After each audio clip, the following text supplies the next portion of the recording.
दूत के रूप में हम इसको विकसित करने जा रहे हैं। यह अन्वेषिका का चतुर्थ अंक है। आज के आधुनिकतम विभिन्न शोध क्षेत्रों को समेटे हुए है। यह संस्थान के मिशन और विजन पर आधारित है। शोध पुस्तक अन्वेषिका के इस अंक में संस्थान के अध्यापक शिक्षक एक साथ अपने रचनात्मक विचारों और समझ के साथ उपस्थित हैं। शैक्षिक शोध के निष्कर्ष शिक्षा के क्षेत्र को नई दिशा प्रदान करेंगे। पिछले अंकों की तुलना में इस अंक में भी राज्य शिक्षा केंद्र मध्य प्रदेश भोपाल के दिशा निर्देशों को ध्यान में रखकर इस रिसर्च जर्नल को प्रकाशित किया गया है। विगत वर्षों में संस्थान की सकारात्मक सोच एवं शोध प्रवृत्ति में जो वृद्धि हुई है, उसका संकेत भी हमारी इस शोध अन्वेषिका में देखने को मिलेगा।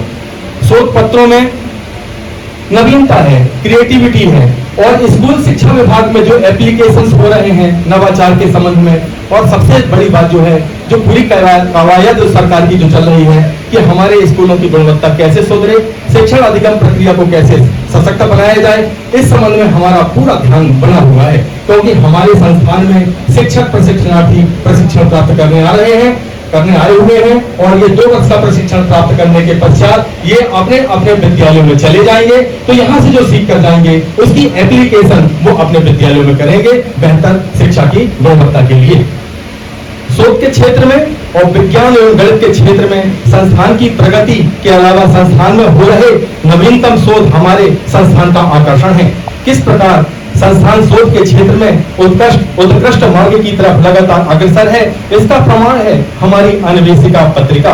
यह पहला नहीं बल्कि चतुर्थ संस्करण है जो हमारे मध्य प्रदेश की शिक्षा की आकांक्षा के स्वप्न को साकार करने जा रही है। हमारे यशस्वी मुख्यमंत्री जी के उद्देश्यों की पूर्ति की वह आधारशिला है जो हमारी शिक्षा व्यवस्था को मजबूती प्रदान करेगी, हमारी शिक्षा अधिगम प्रक्रिया को नई सोच एवं दिशा देगी। विज्ञान और तकनीकी के क्षेत्र में application of science and education के आधार पर हम फंडामेंटल रिसर्च की नींव रखेंगे। हमारी सारी कवायद स्कूल शिक्षा की गुणवत्ता को लेकर है। हम रात दिन इसी प्रयास में लगे रहते हैं कि कैसे हमारे प्रदेश के बच्चे कठिन विषयों में पारंगत हों, उनमें ज्ञान, अवरोध, दक्षता, स्किल डेवलपमेंट, विजडम, विश्लेषण, संश्लेषण की समझ पैदा हो और उनमें क्रिएटिविटी की क्षमता हो, वे अग्रसर हो। और हम शोध के माध्यम से आज के जो बच्चे हैं बहुत जल्दी तनाव में आ जाते हैं परीक्षा को लेकर, इस पर भी हमारा शोध है कि वो तनाव, शैक्षिक चिंता से मुक्त हो, बच्चों को परीक्षा के भय से मुक्त हो, अच्छी स्कूली वातावरण, बेहतर शैक्षिक व्यवहार आदि ऐसे ज्वलंत शोध समस्या के विषय हैं। उपलब्धि और गुणवत्ता में अंतर संबंधी विवेचना, संस्थान से प्रकाशित शोध पत्रों की शोध अन्वेषिका हमारी शोध की सोच को बलवती बनाती है। यही हमारी संस्थान की विचारधारा भी है। शोध अन्वेषिका का चतुर्थ संस्करण प्रकाशन की ओर अग्रसर होते हुए यह प्रकाशन न केवल मध्य प्रदेश बल्कि पूरे भारतवर्ष के लिए गौरव का विषय है। किसी भी शैक्षिक संस्थान की प्रगति का पैमाना उनके यहाँ हो रहे शोध कार्यों से लगाया जा सकता है। विगत सत्र की भांति इस सत्र में भी शोध में प्रशिक्षणार्थियों ने शोध की गुणवत्ता और उनके उन्नयन के लिए विभिन्न प्रकार के कार्यक्रम राज्य शासन के निर्देशानुसार आयोजित किए गए। संस्थान में 2 दिवसीय शोध कार्यशाला, 2 दिवसीय सिम्पोजियम संगोष्ठी का भी आयोजन किया गया। यह आयोजन प्रतिवर्ष राज्य शिक्षा केंद्र मध्य प्रदेश भोपाल के निर्देशानुसार किया जाता है। इस कार्यक्रम का उद्देश्य विद्यार्थियों में शोध के माध्यम से नवीन ज्ञान का सृजन, वर्तमान ज्ञान की सत्यता का परीक्षण और उसका विकास और भावी योजनाओं की दिशाओं का निर्धारण करना होता है। शिक्षा के क्षेत्र में आने वाली समस्याओं का समाधान किस प्रकार से किया जाए, यह शोध का विषय है। प्रशिक्षणार्थियों को अनुसंधान के क्षेत्र में data analysis, SPS and how to write a research proposal विषय पर फोकस किया जाता है। मध्यावधि शोध प्रबंध के अंतर्गत विभिन्न अध्यायों के लेखन पर शोध संस्थान के एकेडमिक सदस्यों एवं प्रशिक्षणार्थियों के बीच में हम लोग एक सामूहिक चर्चा भी करते हैं, जिससे कि जो शोध के निष्कर्ष हैं वो उससे सभी लोग अवगत हो जाएं। प्रशिक्षणार्थियों में observation skill, problem solving attitude develop करने के लिए एक्शन रिसर्च आदि का निर्धारण हमारे संस्थान द्वारा किया जाता है। Basic research, applied research, action research और फील्ड में एक्शन रिसर्च हेतु समस्या का पहचान कैसे करें, अनुसंधान एवं खोज में क्या अंतर है, एक्शन रिसर्च को साइंटिफिक कैसे बनाया जाए, जिससे कि परिणाम विश्वसनीय एवं वैध हो, ताकि उनका उपयोग समस्या और समाधान में किया जा सके। विज्ञान विषय हेतु विभिन्न शोध विषयों पर चर्चा, यथा स्थिति पर उनके शोध उपकरणों का निर्माण, जिससे कि डेटा का कलेक्शन किया जा सके, शोध उपकरण की विश्वसनीयता कितनी है, उनकी वैधता क्या है, आदि पर भी हमारा फोकस रहता है। अवलोकन कौशल, समस्या समाधान कौशल और दक्षता के मापन में शोध उपकरणों का अनुप्रयोग कैसे किया जाए, इस बात की भी हम लोग अपने संस्थान में लगातार मेहनत कर रहे हैं। शोध को साइंटिफिक बनाने के लिए उनके परसेंटेज के अलावा हम लोग साइंटिफिक रिसर्च में calculation, degree of the freedom, 0.01 और 0.05 स्केल पर विश्लेषण और व्याख्या करने करते हैं और पूरा सांख्यिकी स्टेट्स के माध्यम से एक प्रकार से हम लोग वैज्ञानिक विश्लेषण करते हुए निष्कर्षों पर पहुंचते हैं। प्रशिक्षणार्थियों से ही फील्ड की समस्याओं को चिन्हित कराना सिखला देते हैं। विज्ञान विषय में एक्शन रिसर्च जो विद्यालयीन शिक्षा का एक महत्वपूर्ण अंग है कि हमारी बेहतर शिक्षण व्यवस्था कैसे बने, शिक्षक उनका समाधान कैसे करें, इस पर भी हम लोग लगातार शोध कार्य में लगे हुए हैं। वर्तमान अंक अन्वेषिका, इसके अंतर्गत हमारा जो नंबर है ISBN number, international serial book number है, जो हमारी राष्ट्रीय स्तर की संस्था द्वारा इसे आवंटित किया जाता है। यही हमारी शोध अन्वेषिका का ब्रांड है। यही कारण है कि हमारी कोई ये पुस्तक एक सामान्य पुस्तक नहीं है, बल्कि यह एक ISBN नंबर की पुस्तक है, जो हमें शोध जर्नल के रूप में प्रतिस्थापित करती है। और यह मध्य प्रदेश का पहला प्रशिक्षण संस्थान है जहां से इस प्रकार के शोध जर्नल निकाले जा रहे हैं। सर, मैं आपका ध्यान इस तरफ आकर्षित करना चाहता हूं कि इस शोध पत्रिका में हमारे 10 लेख बिल्कुल नवीनतम है, जो हमारे इंटरनेशनल रिसर्च को कंप्लीट करेंगे और हमारी स्कूली शिक्षा व्यवस्था को भी गुणवत्तायुक्त बनाएंगे। इसमें एक हमने सबसे पहला एक टॉपिक था प्रारंभिक शिक्षा स्तर पर शिक्षा का अधिकार अधिनियम का क्रियान्वयन और उनके प्रभाव का अध्ययन का समीक्षात्मक अध्ययन हमारी डॉक्टर कामायनी कश्यप जो हमारी संचालक है, और उन्होंने किया है ये काम, और उनके द्वारा यह शोध पत्र प्रकाशित हुआ है। शोध पत्र में प्रारंभिक स्तर पर शिक्षा का अधिकार अधिनियम का क्रियान्वयन, उसके प्रभाव का समीक्षात्मक अध्ययन मैडम द्वारा सहयोग जिले में किया गया था। परंतु कोई भी रिसर्च किसी स्थान विशेष से नहीं होती है, उसको जनरलाइज करके पूरे मध्य प्रदेश में वो लगातार होती है, क्योंकि हम सैंपल लेते हैं छोटा सा, और वो जो सैंपल है हमारे बड़े सैंपल का प्रतिनिधित्व करता है। एक प्रकार से हम उसको जनसंख्या का प्रतिनिधित्व भी कह सकते हैं। शिक्षा के अधिकार अधिनियम के अंतर्गत 6 से 14 आयु के बालक बालिकाओं को निःशुल्क अनिवार्य शिक्षा प्रदान करना है। प्रारंभिक स्तर पर शिक्षा के अधिकार अधिनियम की प्रासंगिकता न केवल शहडोल जिले तक सीमित है, बल्कि संपूर्ण मध्य प्रदेश एवं देश में प्रारंभिक शिक्षा के लोक व्यापीकरण के विशेष संदर्भ में आवश्यक है। यह शोध शिक्षा के अधिकार नियम के क्रियान्वयन की वास्तविकता का मूल्यांकन कर रहा है। इसमें आने वाली जो समस्याएं हैं उनके अवरोधों को भी हमने स्पष्ट किया है। इसके अलावा मैडम के द्वारा ही एक शोध पत्र और प्रकाशित हुआ है, बीएड प्रशिक्षणार्थियों के दृष्टिकोण एवं व्यावसायिक दक्षता पर बीएड पाठ्यक्रम के अंतर्गत EPC के प्रभाव का अध्ययन। डॉक्टर कामायनी कश्यप अभी तो जा चुकी है, वो M.Ed 4 सेमेस्टर की थी, श्रीमती रेणु सरावगी, अभी उनका एग्जाम वगैरह होना, तो मैडम के साथ हमने मिलकर काम किया था। और इसमें हम लोगों ने पाया था कि प्रशिक्षणार्थियों की व्यावसायिक क्षमता के विकास के अलावा शिक्षण कौशल, व्यक्तित्व विकास, संप्रेषण कौशल, शिक्षा में अभिनय, कला, EPC पाठ्यक्रम के उद्देश्य आदि पर फोकस है, और कैसे शिक्षकों की व्यावसायिक दक्षता को बढ़ाया जाए, इस पर हम लोगों ने शोध कार्य किया है।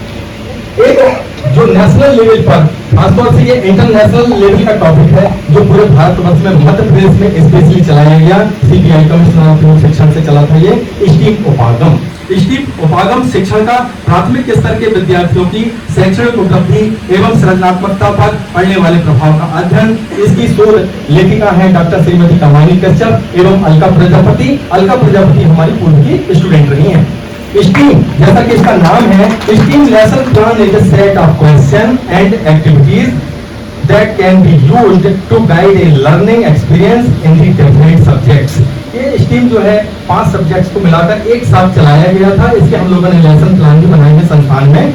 साइंस, स्टीम से पूरा फुल फॉर्म था science, technology, engineering, art and math. What is this? These STEAM learning lesson plan are designed to promote creativity को प्रमोट करने के लिए किया था, and problem solving skill and critical thinking, कि हम क्रिटिकल थिंकिंग की तरफ कैसे जाएं, कैसे उसकी समीक्षा करें, कैसे हम और बेहतर से बेहतर लेसन प्लान बनाकर अपने शिक्षकों को दें, जिससे कि विद्यार्थियों तक वो चीज पहुंच सके सरल भाषा में।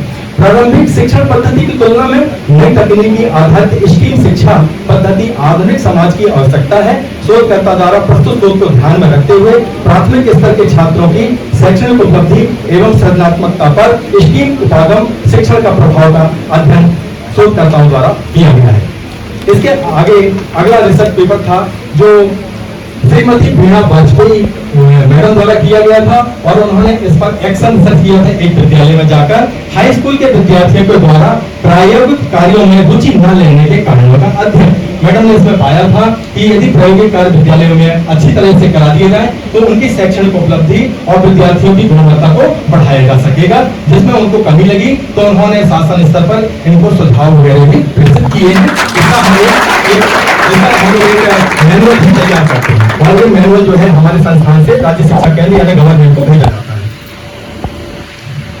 अगला शोध पत्र था शासकीय माध्यमिक विद्यालयों में विज्ञान विषय के शिक्षकों में निष्ठा विज्ञान शिक्षण शास्त्र मॉड्यूल प्रशिक्षण उपरांत उनके दृष्टिकोण एवं विज्ञान शिक्षण अधिगम प्रक्रिया पर पड़ने वाले प्रभाव का अध्ययन। माननीय महोदय, ये शोध मैंने किया है। मैं आपका ध्यान कोविड के उस भीषण महामारी के दौरान की याद दिला रहा हूं जब हमारा पूरा देश कोविड से ग्रस्त हो गया था। ऐसे समय हमारे पूरे स्कूल बंद हो गए थे। माननीय प्रधानमंत्री नरेंद्र मोदी जी ने लॉकडाउन की पूरे देश में घोषणा कर दी थी और जब एक एक बच्चा कोई भी सड़क पर नहीं निकल पा रहा था, ऐसे में एक चिंता हुई कि बच्चों की पढ़ाई को अनवरत रूप से कैसे जारी रखा जाए। इसके लिए एनसीईआरटी के द्वारा निष्ठा मॉड्यूल लाए गए और ऐसे 18 मॉड्यूल लाए गए। इनका ऑनलाइन प्रसारण किया गया और शिक्षकों को ट्रेन दीक्षा ऐप एक पोर्टल है, उस पर ये अपलोड किया गया था और उसके माध्यम से पूरे देश के शिक्षकों को प्रशिक्षित किया गया 18 मॉड्यूल। और इस प्रशिक्षण में कोरोना महामारी के कारण जब स्कूल लंबे समय के लिए बंद कर असम निष्ठा का फुल फॉर्म था national initiative for school heads and teacher holistic achievement. भीषण महामारी कोरोना 19 के कारण जब स्कूल लंबे समय तक के लिए बंद कर दिए गए थे तब आवश्यकता थी विद्यार्थियों की पढ़ाई को कैसे अनवरत रूप से जारी रखा जाए। इस हेतु शिक्षकों के समग्र विकास के लिए केंद्र सरकार ने अक्टूबर 2020 से जनवरी 2021 तक एनसीईआरटी द्वारा निष्ठा कार्यक्रम प्रारंभ किया गया, जिसमें प्रत्येक शिक्षक को 18 मॉड्यूल प्रशिक्षण समय अवधि में पूर्ण करना आवश्यक था। 18 मॉड्यूल में से एक मॉड्यूल था विज्ञान विषय का, जिस पर मैंने शोध कार्य किया था। शिक्षा ऐप के माध्यम से विज्ञान शिक्षकों को प्रशिक्षण दिया गया था। ये प्रशिक्षण का जो इम्पैक्ट है हम लोगों ने देखा था कि शिक्षकों के दृष्टिकोण में कैसे परिवर्तन आए और उनकी शिक्षण अधिगम प्रक्रिया में क्या प्रभाव पड़ा निष्ठा मॉड्यूल का। इस पे हमने शोध किया और ये राज्य शासन को भी इसका हम लोगों ने इसके जो निष्कर्ष आए थे राज्य शासन को भेज दिए हैं और ये भी कहा है कि निष्ठा प्रशिक्षण में जब दिया जा रहा था उस समय कहीं कहीं नेट की प्रॉब्लम हो रही थी, कई बार स्कूल के टीचर से कनेक्ट नहीं हो पा रहे थे। यदि ये निष्ठा का जो प्रशिक्षण है हम ऑफलाइन भी अपने शिक्षकों को दे सकें तो बहुत अच्छा होगा। ऐसा सुझाव हमने गवर्नमेंट को भेजा है। और दूसरा ये भी भेजा सर कि दीक्षा ऐप में जो रेगुलर टीचर हैं वो तो दीक्षा ऐप में आ जाते हैं, परंतु जो अतिथि शिक्षक हैं वो प्रशिक्षण प्राप्त नहीं कर पाए थे और अतिथि शिक्षक इस समय सभी स्कूलों में लगे हैं। यदि उनके लिए भी ऑफलाइन प्रशिक्षण दे दिया जाए तो बहुत बेहतर होगा। बहुत अच्छा प्रशिक्षण है, इसको मैंने पूरा देखा था, पूरा पढ़ा था और फील्ड में जाकर इसका रिसर्च भी मैंने किया था और मैंने पाया कि शिक्षण अधिगम प्रक्रिया और शिक्षकों के दृष्टिकोण में बेहतर परिवर्तन देखे हैं मैंने निष्ठा प्रशिक्षण के माध्यम से। विद्यार्थी है अंजुषा सराठी, तो विज्ञान के बाद हम लोगों ने इसमें सर एक गणित विषय भी ले लिया था, क्योंकि विज्ञान और गणित विषय लगभग ये माना जाता है कि इनमें बच्चों की जो लर्निंग है वो थोड़ी सी कहीं कहीं डिफिकल्ट हो जाती है और धारणा कहीं कहीं कठिन हो जाती है। तो इस प्रशिक्षण को हमने यही नहीं रोका विज्ञान तक, इसको हमने गणित विषय को भी शामिल कर लिया था, क्योंकि गणित प्रशिक्षण का भी मॉड्यूल हमारे पास था। इस पर भी हम लोगों ने इम्पैक्ट इसी वर्ष देखा है रिसेंटली। अगला था हमारे यहाँ महाविद्यालय में पदस्थ डॉक्टर सुषमा जॉनसन और उनके विद्यार्थी ज्ञानचंद जायसवाल। इन्होंने किया था आवासीय तथा गैर आवासीय माध्यमिक स्तर के विद्यालयों में अध्ययनरत श्रवण बाधित ऐसे बच्चे जो श्रवण बाधित थे, श्रवण बाधित विद्यार्थियों की खेल कूद एवं सांस्कृतिक कार्यक्रमों में सहभागिता का उनके सामाजिक कौशल पर पड़ने वाले प्रभाव का अध्ययन।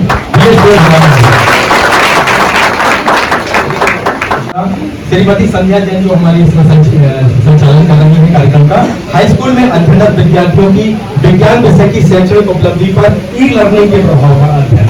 ई लर्निंग को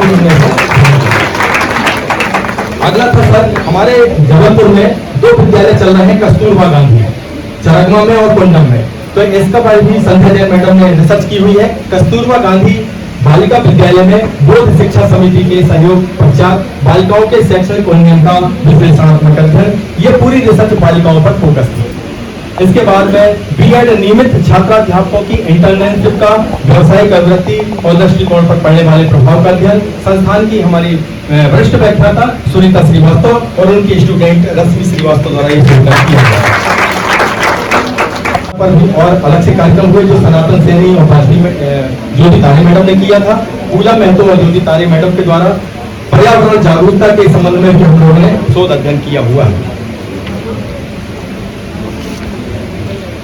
संस्थान की वरिष्ठ व्याख्याता श्रीमती साधना अवस्थी और भूपेश कोहली के द्वारा कोविड-19 के पश्चात विद्यार्थियों के नामांकन, उपस्थिति की स्थिति एवं शाला त्यागी बच्चों की शिक्षाओं को मुख्य धारा में लाने के लिए संस्था द्वारा किए जा रहे प्रयासों का अध्ययन इस शोध का विषय था। शालाओं में सतत और व्यापक मूल्यांकन के अभिलेखों का संधारण कैसे किया जा रहा है, उनकी क्या उपयोगिता है, इस पर साधना पांडे द्वारा मध्यवर्ती शोध किया गया था। एक बहुत महत्वपूर्ण शोध हम लोगों ने जो किया, बच्चों में जो परीक्षा एकदम निकट आती है तो उनकी शैक्षिक चिंता बढ़ जाती है, तो हम लोगों ने एंजाइटी पर अध्ययन किया, शैक्षिक चिंता पर। ये रिसर्च हुई थी साधना पांडे और एक हमारे यहाँ एक बहुत ब्रिलियंट स्टूडेंट थी सबीना फिरी, इन दोनों के द्वारा किया गया था। और पूर्व माध्यमिक विद्यालय के विद्यार्थियों में एक अभ्यास पुस्तिका आती है सर, गवर्नमेंट ने दी थी, उसकी भी हम लोगों ने प्रभावशीलता का अध्ययन किया था और इसमें हम लोगों ने प्रयोगात्मक अनुसंधान विधि का प्रयोग किया गया था। और डॉक्टर ज्योति कालेकर और मेरे द्वारा सर अंतिम काम था ये सहभागिता पूर्ण विद्यार्थी केंद्रित शिक्षण, विद्यार्थियों को कैसे सहभागिता में शामिल करके उनका शिक्षण कराया जाए। इस प्रकार से सर ये पूरे टॉपिक होते हैं, ये हमारे 20 टॉपिक जो थे ये हमारे शोध में शामिल किए गए हैं। और ये टॉपिक राष्ट्रीय शिक्षा नीति 2020 और NCERT 2022 नेशनल करिकुलम फ्रेमवर्क 2022 को बेस बनाकर हम लोगों ने किया है, इसलिए हम लोगों का ये जो रिसर्च है बिल्कुल रिसेंटली है।